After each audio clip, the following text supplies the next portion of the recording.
এজনী কণমানিৰ মূৰত গোলাঘাট পৌৰসভাৰ ৰামটাঙোন। তাই নাজানে পুতলাৰ দৰা কইনাৰ খেল কি। তাই নুবুজে ফুটফুটীয়া ফ্ৰক পিন্ধি পখিলাৰ পাছে পাছে দৌৰাৰ আনন্দ কি।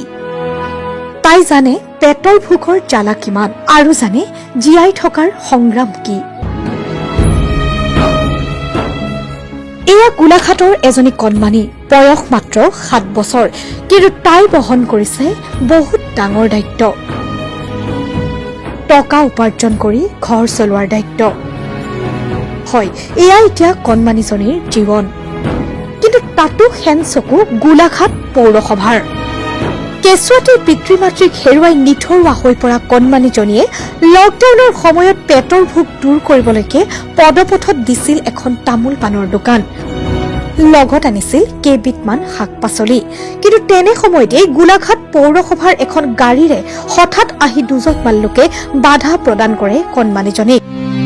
লগতে লৈও যায় দোকানত থকা শাক পাচলিখিনি। চব্জি বিক্ৰী আছিলোঁ। মানুহজন মোক 500 টকা দি আহিছিলে। মানুহজন গ'ল যে এটা মিউনিচিপালিটি গাড়ী আহি পেলি জলকীয়াকেইটা উঠাই লৈ গ'ল। মই যিমান মনা কৰিলোঁ নুশুনিলোঁ। তোমাৰ ঘৰত কোন কোন আছে? মই আছোঁ আৰু মোৰ আইতা আছে।